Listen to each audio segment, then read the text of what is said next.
So Cori, welcome back. Great, thank you. That was a great introduction, and I'm really, really glad to be back to be able to share with you what I've learned while I was here and since about this interesting color radiation of dart frogs. As a little aside, Jeff Chambers, this enigmatic man who is giving the seminar that was just announced, was at Tulane before he came here, so Tulane must be doing well at Berkeley right now. So.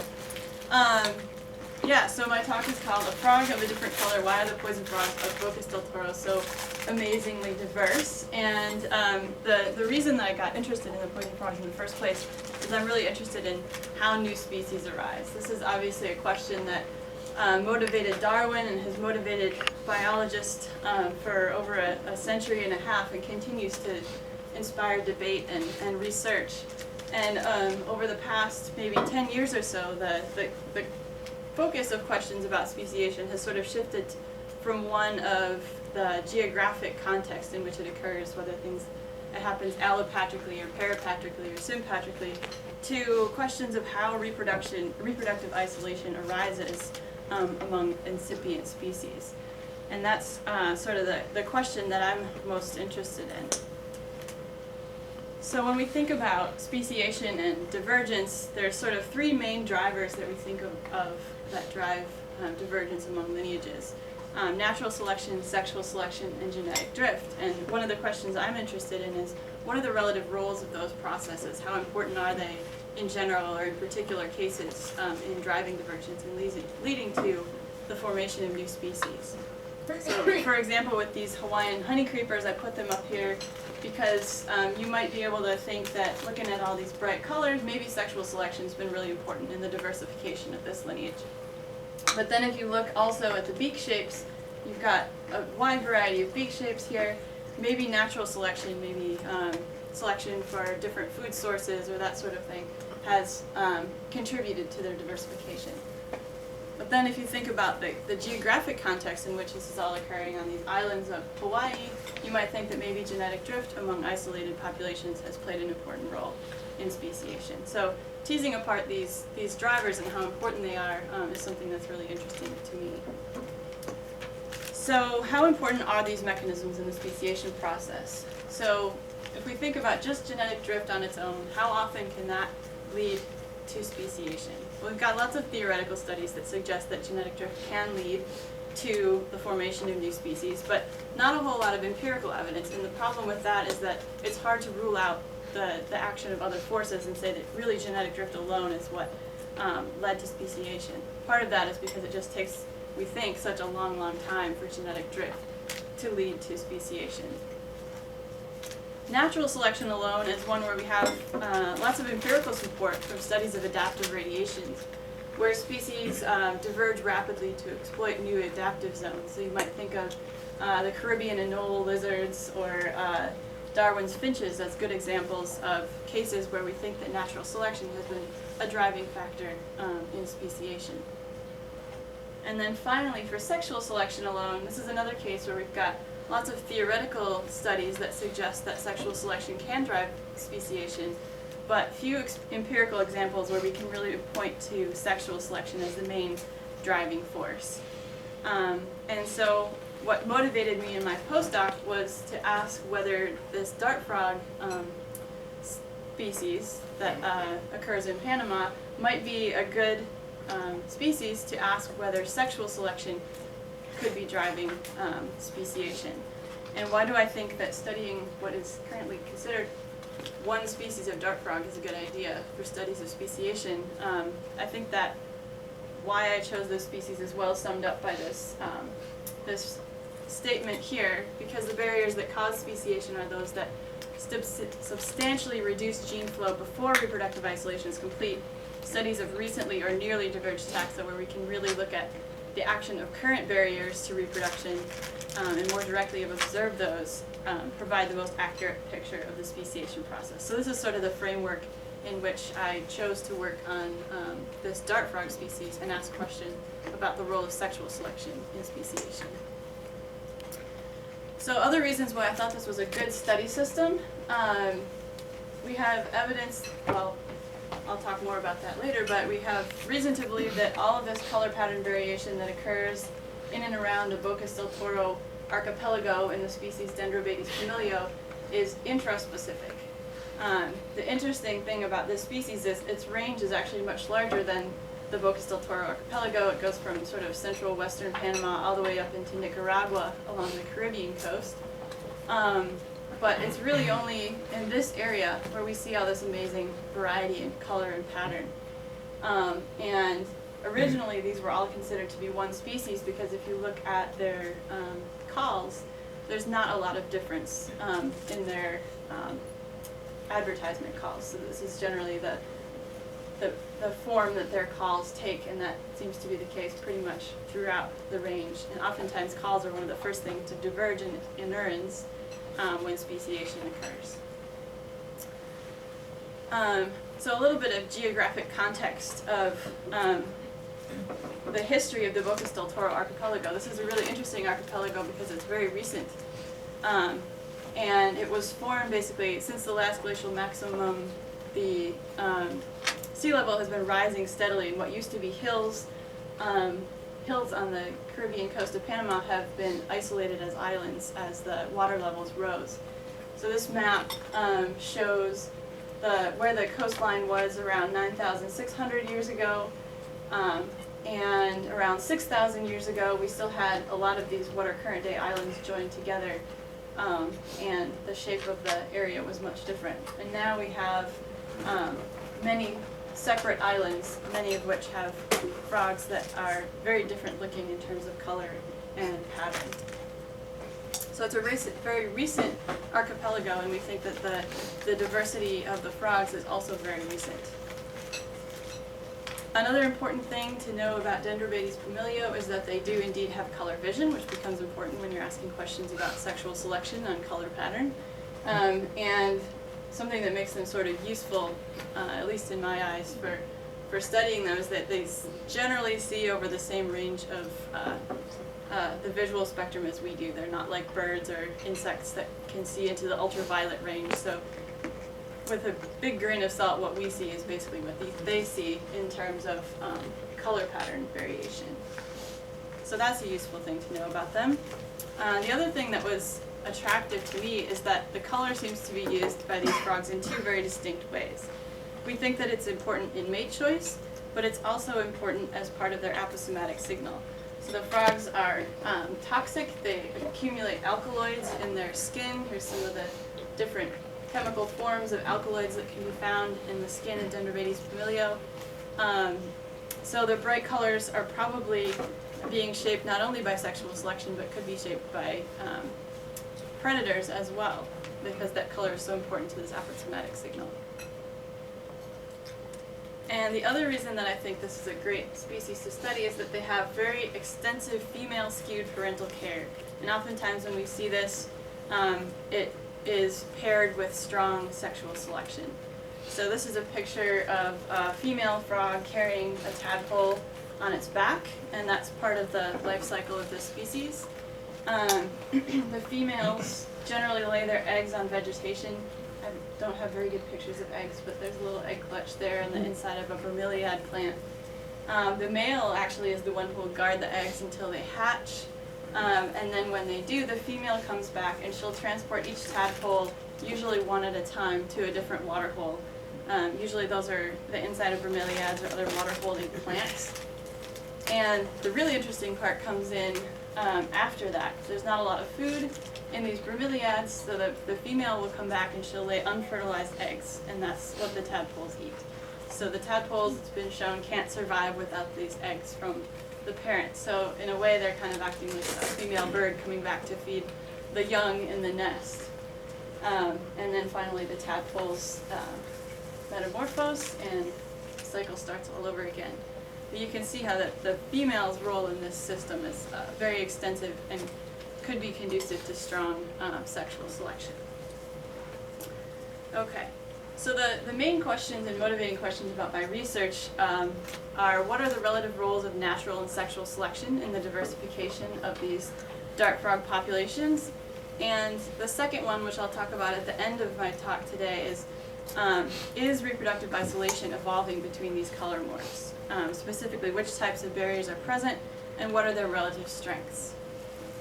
So we're going to start a little bit about talking about sexual selection, which was the main thrust of my postdoc here at Berkeley. So I was interested in finding out whether sexual selection can drive speciation, and like I told you, I think that Dendrobates familia was a great species to ask that question. So when we ask this question, a lot of times we use evidence from comparative studies where we find that clades with intense sexual selection tend to also be more diverse. So good examples of this come from passerine birds, where diversity is higher in tribes that have more sexually dichromatic species. And then a plant example, the evolution of long nectar spurs is correlated with increases in plant speciation rates. So these comparative studies suggest that strong sexual selection is also associated with high diversity. But the problem with these types of studies is that they can suggest a correlation between sexual selection and speciation, but it's really difficult to ask whether there was a causative link there. So there was a paper by Penheis and colleagues in 2001 that laid out a series of 5 criteria, which they said if you could satisfy all of them, you'd have really good evidence that sexual selection is really the driving force behind speciation. So the way I structured my postdoctoral work was to sort of go through each of these criteria and see whether they were met with the Dendrobates familia system. So the first criterion is that there should be differences among populations in male sexually selected traits and correlated female preferences. So this one actually had already been done for me by the time I started at Berkeley. Mate choice experiments going all the way back to the late 90s had been done with Dendrobates familia, and in general they had shown that females tend to prefer to court with males of their own color and pattern. And some work by Martine Mann and Molly Cummings actually showed that both the coloration and the aspects of pattern are important to the females when choosing a mate. So something I wanted to mention about this is that all of these comparisons were done between allopatric morphs, so morphs from different islands or morphs that had no contact with each other. So the females, for instance, this female would only have seen this male morph and never the other one in her life. Okay, so we do have evidence that there are differences among populations in male sexually selected traits and correlated female preferences. I'm going to skip over number 2 for a second and talk about the third criterion, which is that there should be little genetic differentiation between populations, suggesting that the divergence has occurred rapidly and probably genetic drift has not played an important role in this process. So this is another aspect where there was lots of information available by the time I started my postdoc.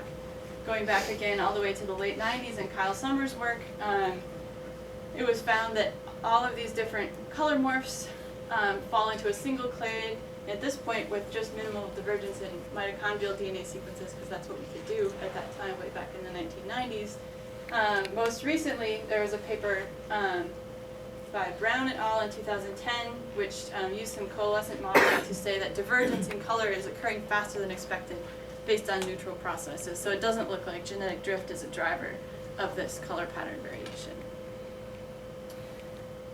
So we can check off the third criterion and move on to the second criterion, which is one that I actually investigated myself rather than using other people's work. This is whether differences in traits and preferences result in pre-mating isolation. So we know that there are differences in traits and preferences, but where these forms occur sympatrically, do they result in pre-mating isolation? So I approached this from 2 different ways. My hypothesis was that color differences provide a barrier to reproduction within a polymorphic population. And the population that I chose is this really interesting polymorphism that occurs on the northwest corner of one of the islands called Isla Bastimentos. I have it split out into 3 morphs here, but really, if you look at it with statistics, there's really more of a red morph and an everything else morph that group out And the interesting thing about this island is that we see these are all frogs from within a couple hundred meters of each other in that one population, so there's lots of variation in that one spot. But if you look at the rest of the island, the frogs are monomorphic within each population, and they have a little bit of variation in terms of the spotting and the coloration of the hind legs, but in general they're red frogs, so much less variation on the rest of the island. So I focused my work on this polymorphic population here. And my prediction was that females prefer males of their own color despite having exposure to other phenotypes within this population. And I did 2 different experiments to test this. The first one I'm going to talk about was mate choice experiments, similar to the ones that I talked about before that other people had done involving the allopatric forms.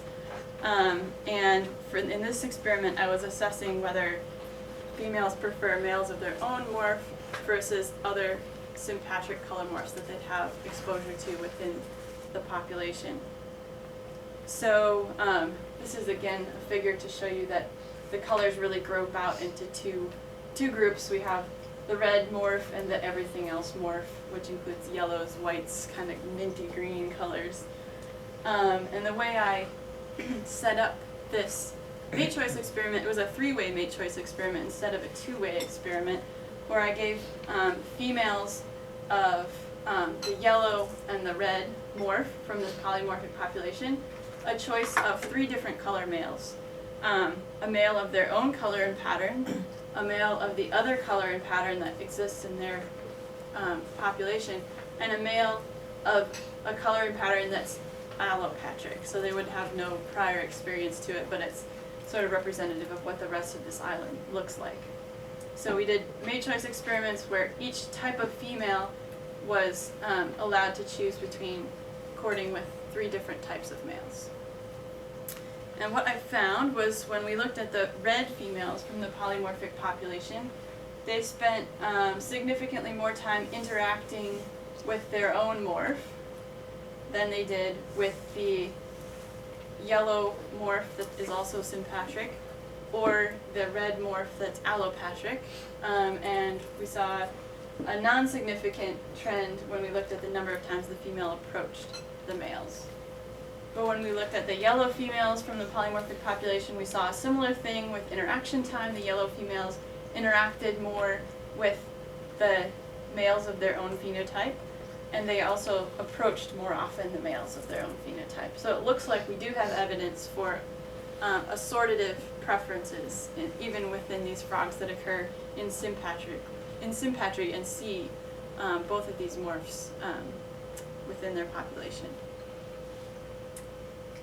So the second way I attempted to ask whether mate choice preferences lead to assortative mating in the wild was a much more extensive and roundabout way, but I wondered how well these insights we're getting from these laboratory mate choice studies where we've got frogs in a box and we count how much time they spend in one side or the other is really reflecting what happens in wild populations. And so to ask that question, I predicted that if I went out to this polymorphic population and reconstructed a pedigree of these frogs, would I find that more frogs are from within morph mating, so red with red or yellow with yellow, than expected by chance based on the frequency of those morphs in the population.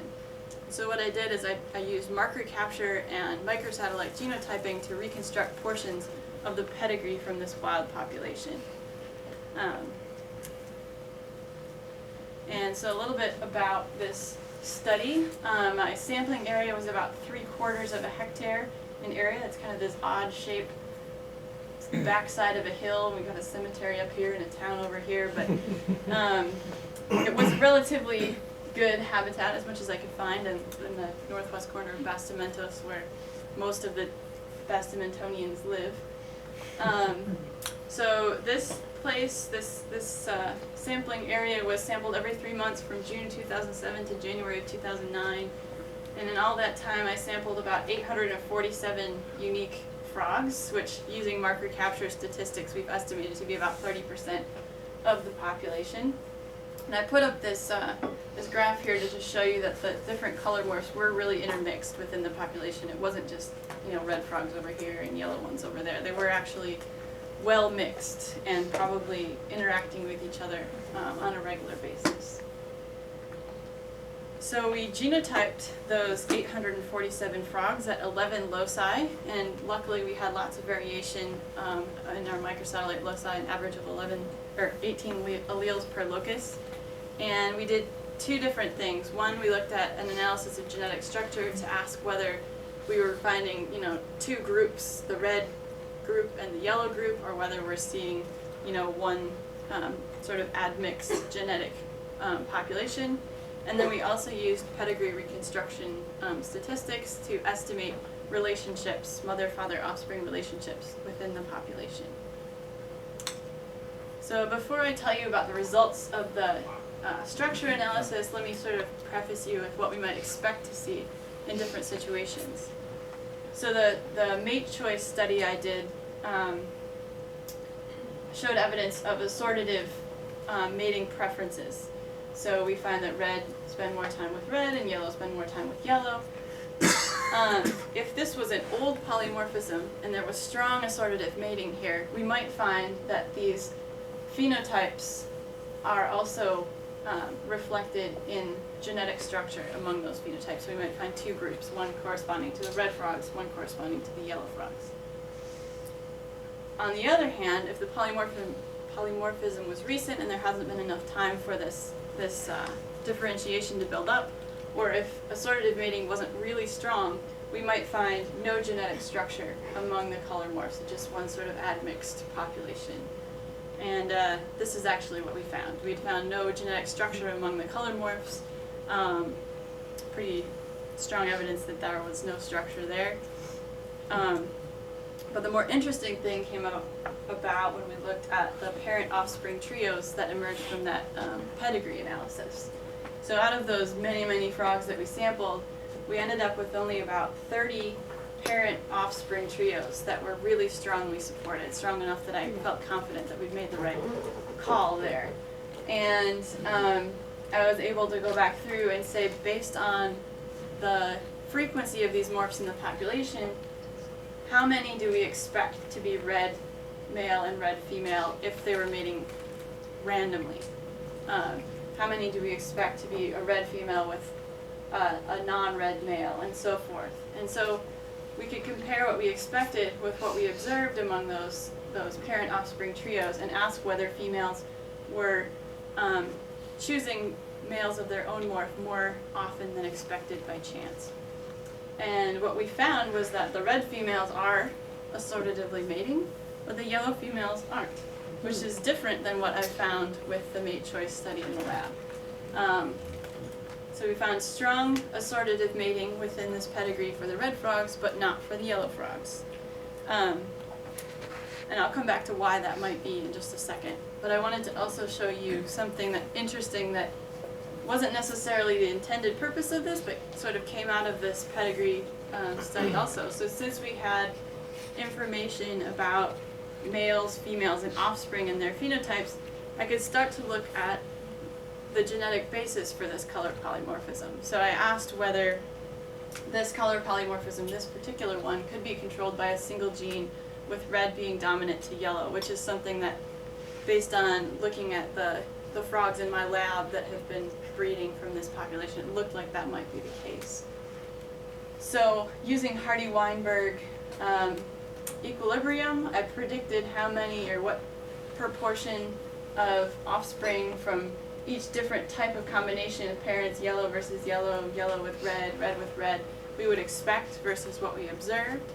And what we found was that our observed frequencies from this pedigree fell well in line with what we would expect based on this control by a single gene with dominance of red over yellow. So this doesn't necessarily say that this is what was happening, but we can't reject it based on what we found with the pedigree data. And it's also in line with what I see with the frogs that I have in my lab that have been breeding from this colony. So it looks like we might have a relatively simple genetic basis, at least for this one color polymorphism.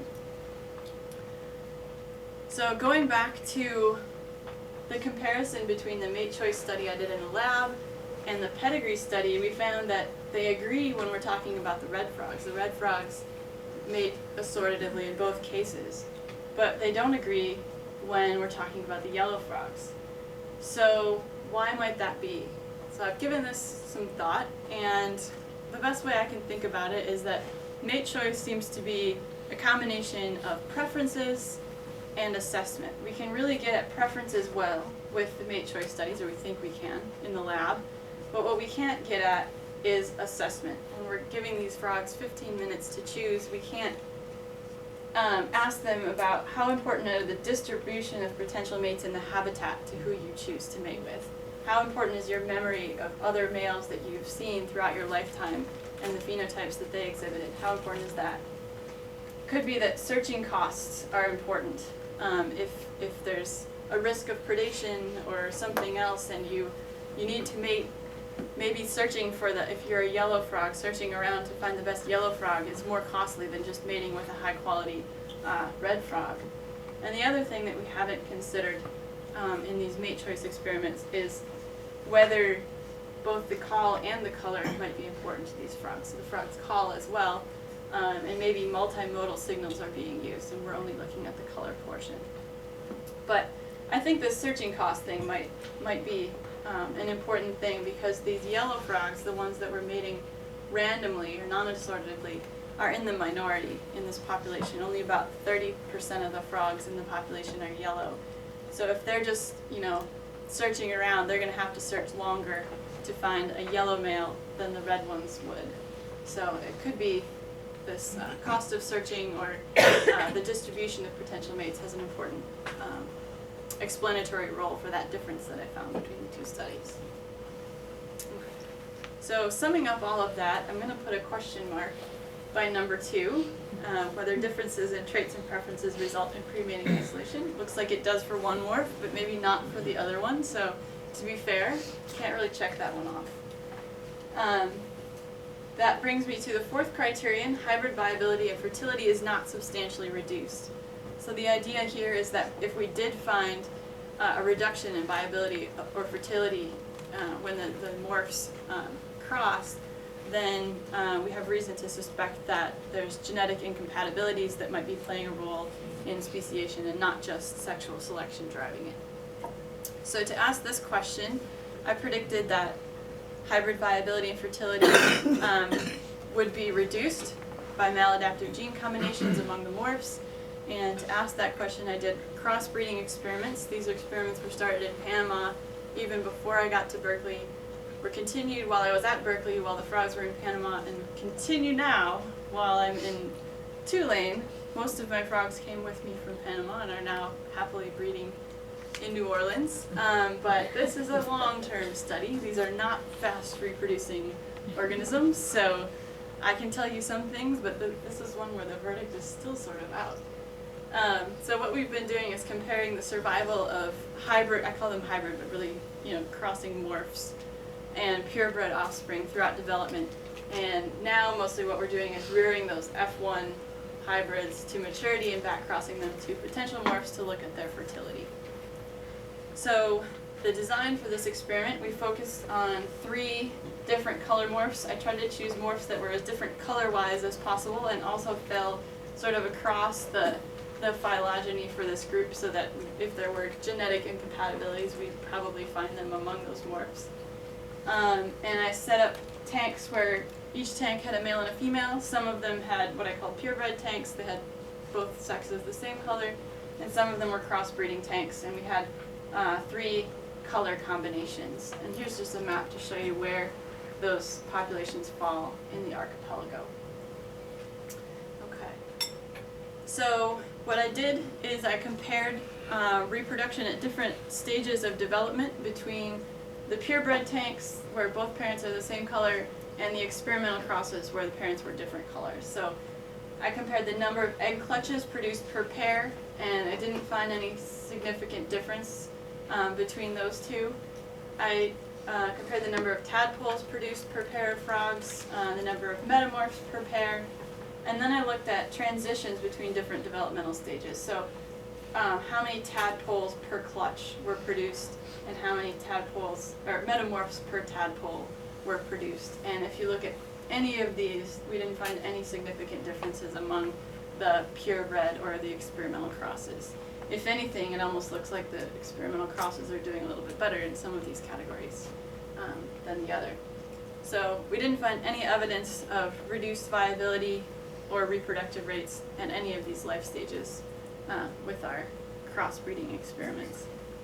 The F1 back crosses to look at fertility of the hybrids, I didn't put a slide up here because we don't have enough data yet to say anything about, but I can tell you that of the few F1s that we've managed to back cross, they do have offspring that have made it all the way to adulthood. So it doesn't look like there's a huge reduction in fertility, although I don't have enough data to compare it with the purebreds yet. So my guess is that we're not going to find anything, but the verdict is still out on that one. So to be fair, I'll put a question mark by that one too, because we still don't have the full story on fertility. So the fifth criterion to show that sexual selection is driving speciation is that there should be no character displacement where differentiated populations are found sympatrically. So in this case, character displacement would be a stronger preference for males of your own type in areas where the frogs are found sympatrically. So I already told you there are areas where different morphs are found sympatrically. So do they have stronger preferences there than in monomorphic populations? So to ask this question, I predicted that frogs from the polymorphic area of Bastimentos would show stronger assortative mate choice preferences than frogs from monomorphic areas of the island, and this was actually the whole reason behind that three-way mate choice experiment I talked to you about before. I told you before about what this color females preferred and what this color females preferred, the ones from the polymorphic population, but I didn't tell you what we found when we asked the females from this allopatric monomorphic population what they preferred.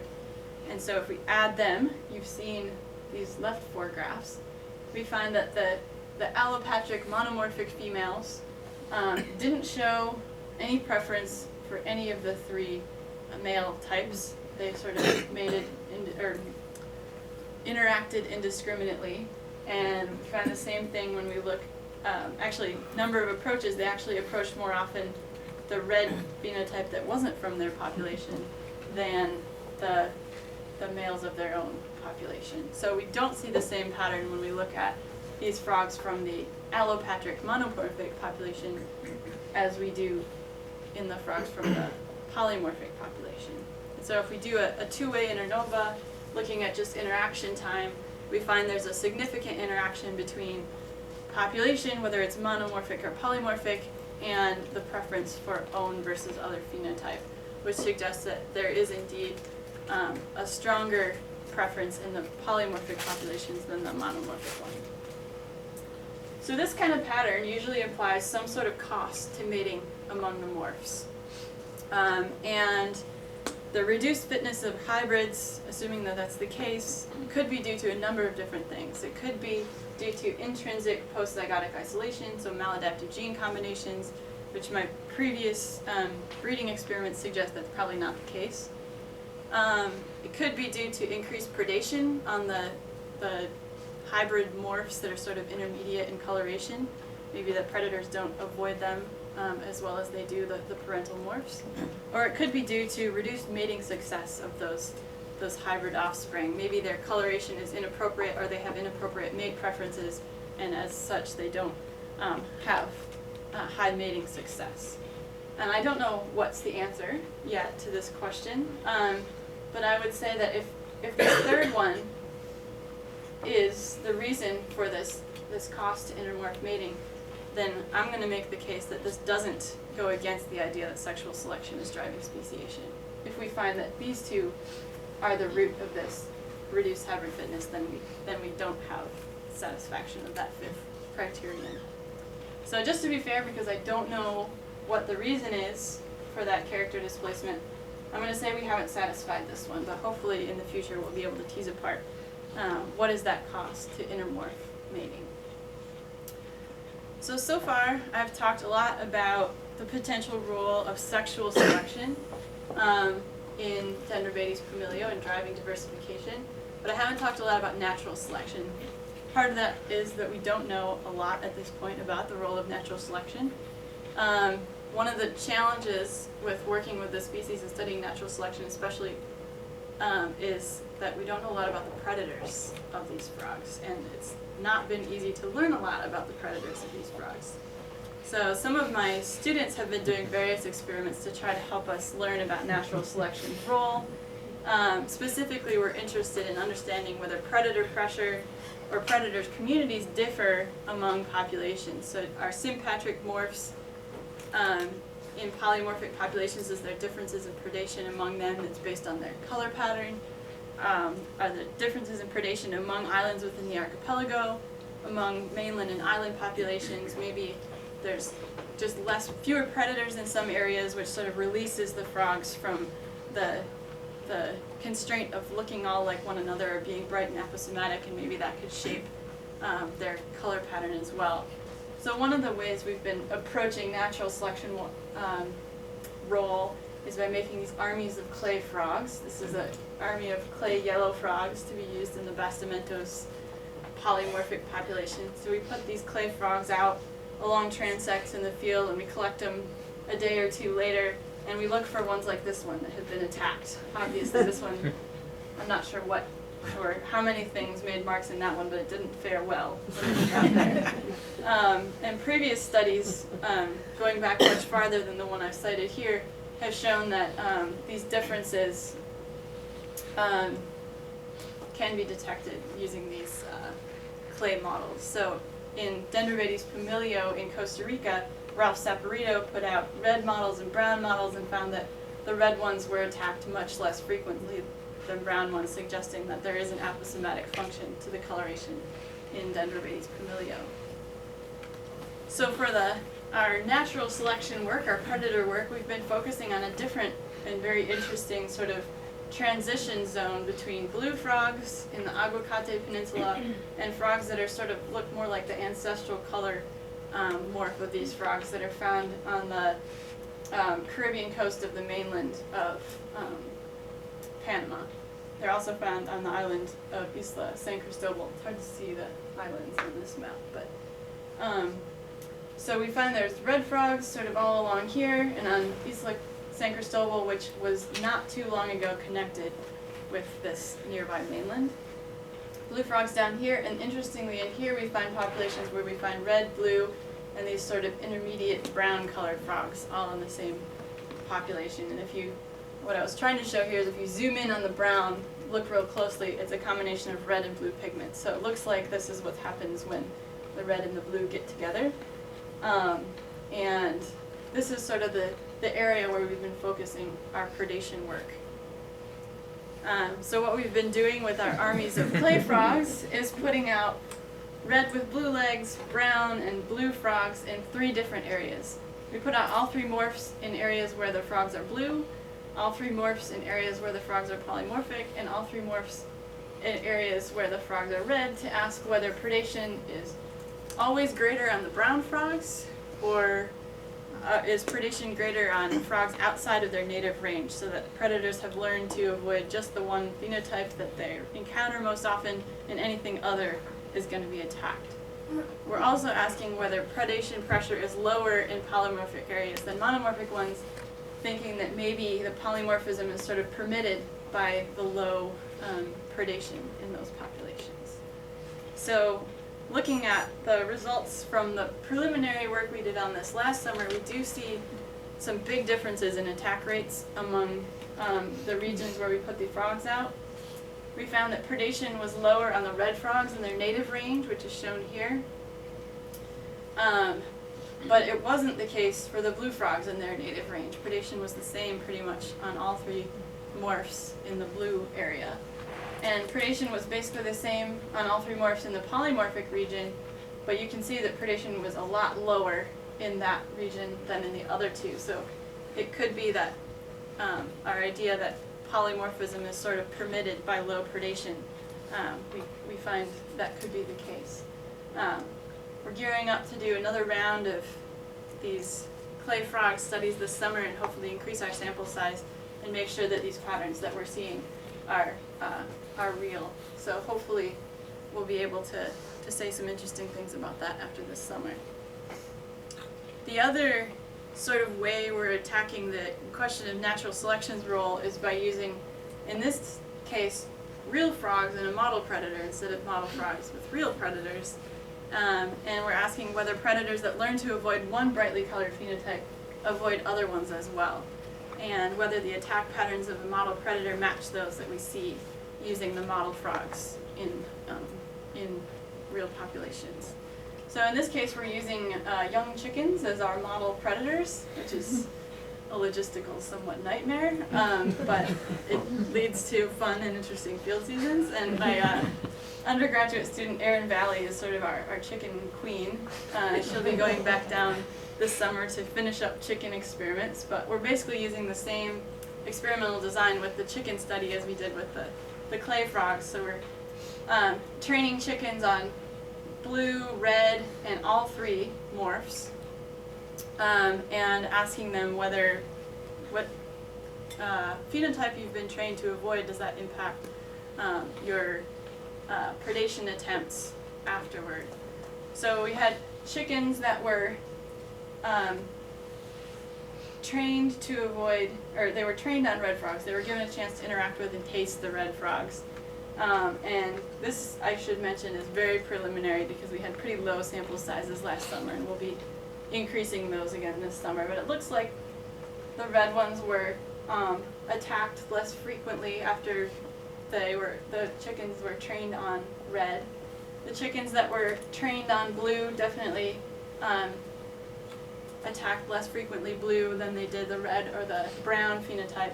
And then the chickens that were trained on all three sort of spent an non-different amount of time or attacks on the three different morphs. So it looks like this sort of past experience is having an impact on predation, at least with this one model predator.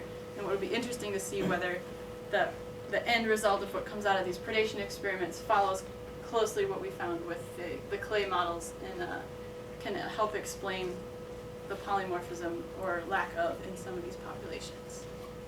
So hopefully after the summer we'll have the full story on the chicken study.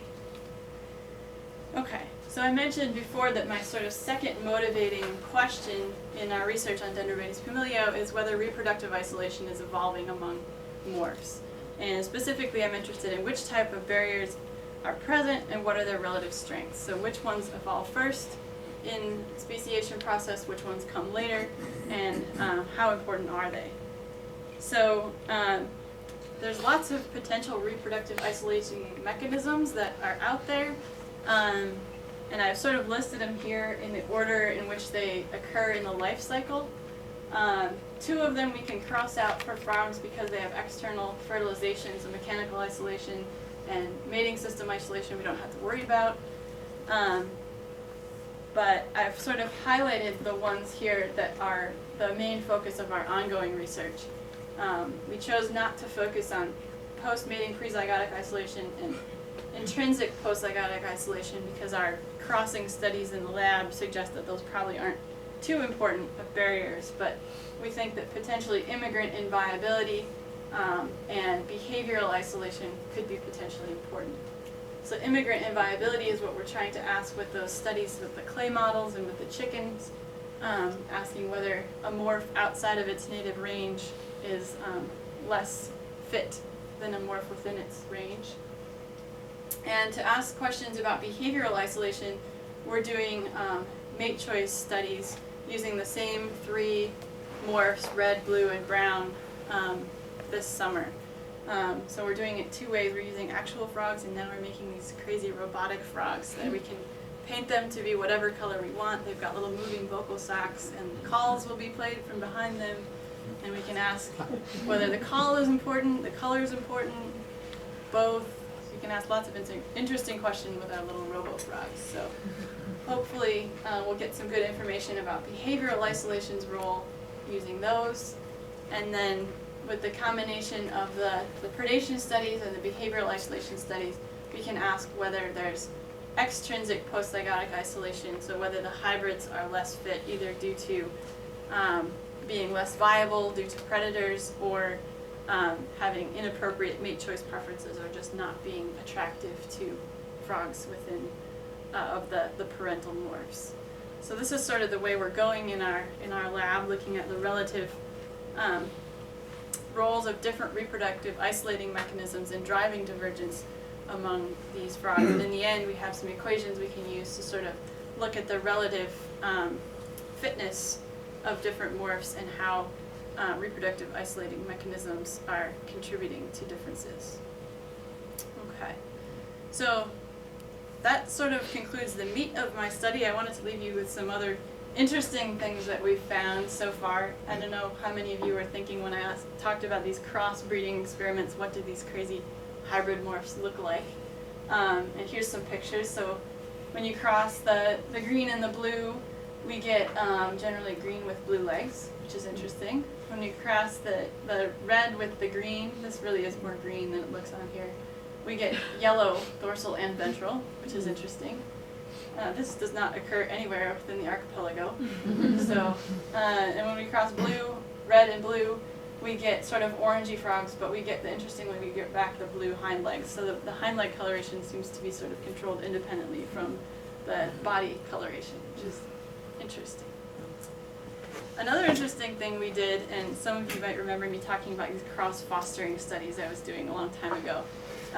In addition to the purebred and the hybrid tanks that I had, I also had a cross-fostering tank set up. So when one of the purebred frogs would reproduce, I'd switch their tadpoles between different color morphs. So like a red frog would be raised by blue parents and vice versa. And so we just finished looking at what happens when those offspring get to reproductive maturity, and what do they prefer in a mate. So when we looked at the females, comparing, these are all frogs that were bred in the lab, we find when we look at the purebred frogs, they do in fact prefer their own color over another color morph, which is good. That means that what we're seeing in the lab is like what we see in the field, which is always a good thing. When we look at the crossbred frogs, so these are the hybrids, they prefer mom's phenotype over dad's phenotype, which is interesting. And then when we look at the cross-fostered frogs raised by their own color, the most interesting part was they prefer their foster parents' color over their biological color. So this is suggesting that it's not totally heritable, this preference trait. We've got something else going on here, and what that is has yet to be teased apart. And because not all of our offspring were female, we asked similar questions about male-male aggression. How aggressive are males to males of different phenotypes? And we actually found the same patterns for the males as we did for females in their courtship with males. So the cross-fostered males are more aggressive toward their foster parents' color than they are toward their own color, which is interesting. Other interesting thing I wanted to bring up is that we're starting a project to look at whether habitat disturbance affects components of the aposematic signal. So habitat disturbance is a sort of ubiquitous thing in Bocas del Toro. It's hard to find good intact frog habitat anymore. And so we were wondering, because both the toxins and aspects of coloration come from the diet of these frogs, how does habitat disturbance affect these two components of the aposematic signal? So one of the things we've been doing is looking at paired sites right next to each other, where one is poor, degraded habitat and one is nice habitat, and looking at the colors of the frogs.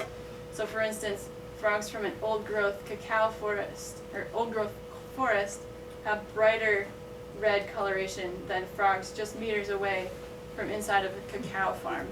And the interesting thing is, if you bring these frogs all back to the lab, feed them the same thing, which is generally what we can get as termites, that difference fades within 10 days. So it looks like this brightness is dietary and has to be really kind of actively maintained, and does have, and the environment has an impact on that coloration.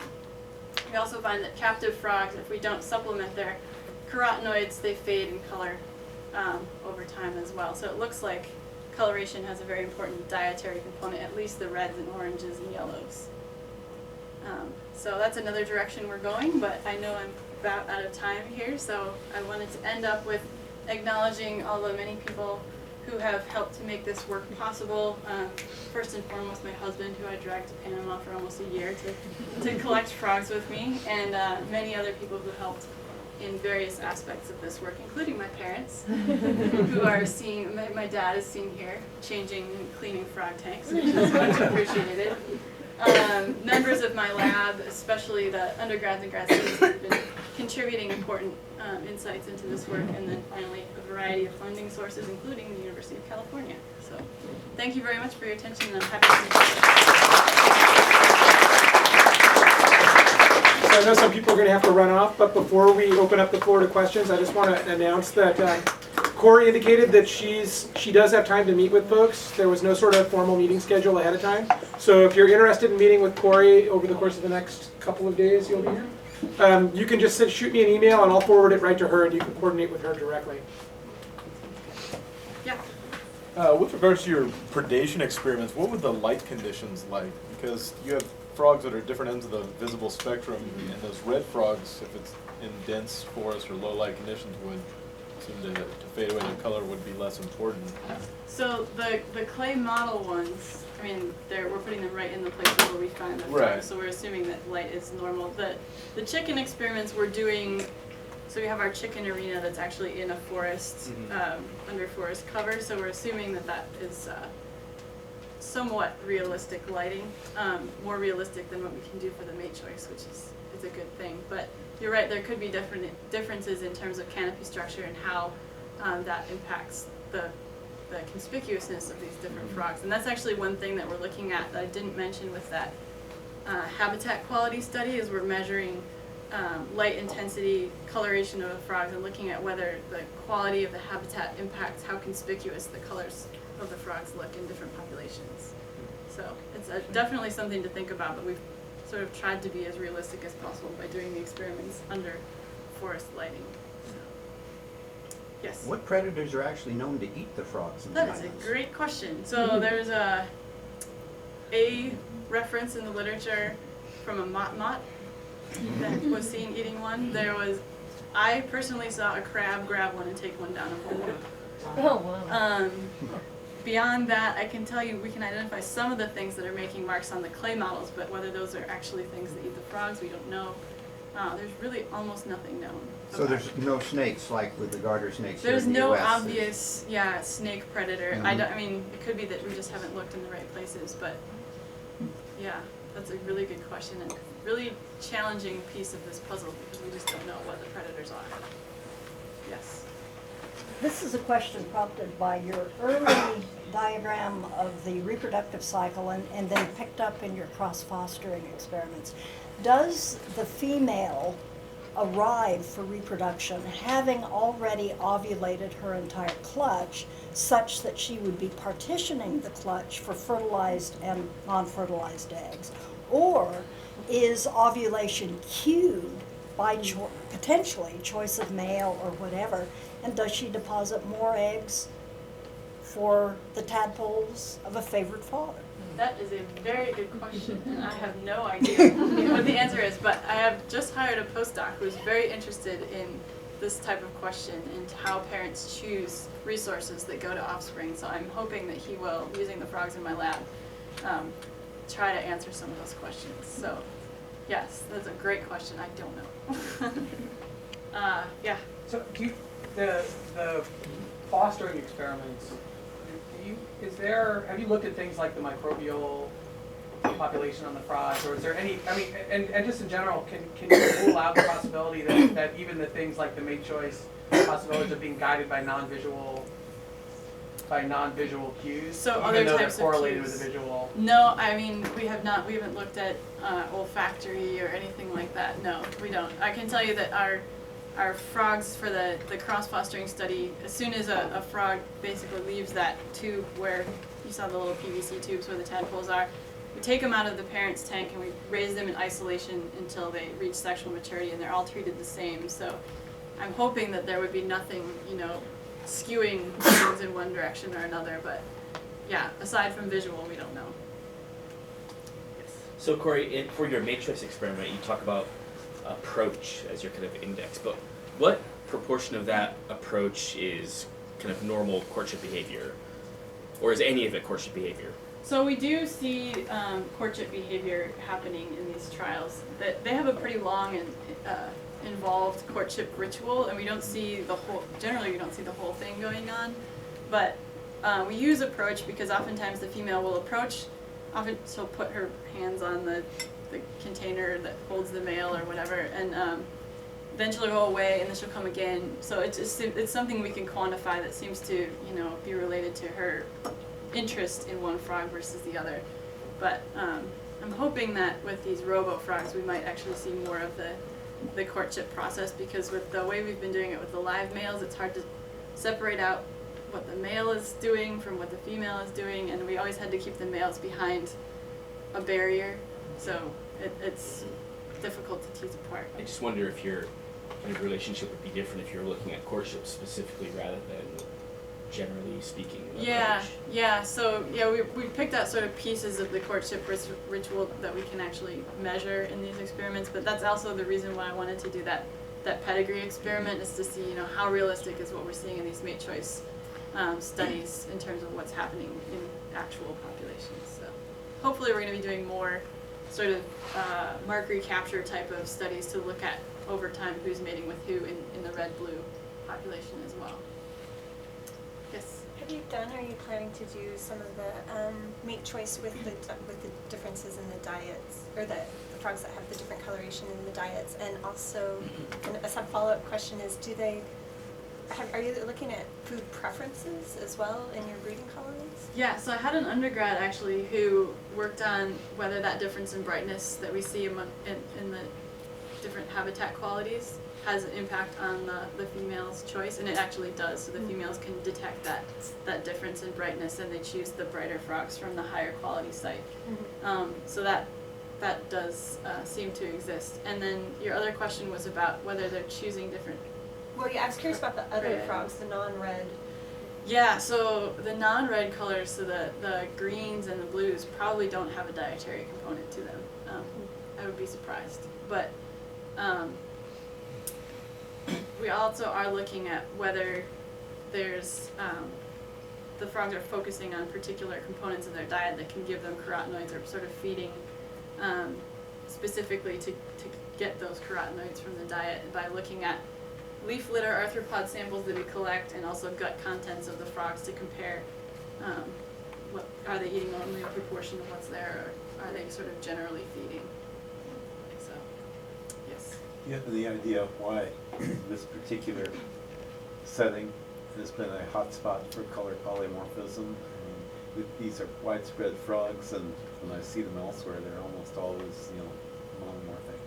Yeah, so my original thought when I started this project was that it had a lot to do with the islands, Yeah, and the fact that they've been isolated, and so there's sort of these genetically disjunct populations that selection might be driving one in one direction, the other in the other direction.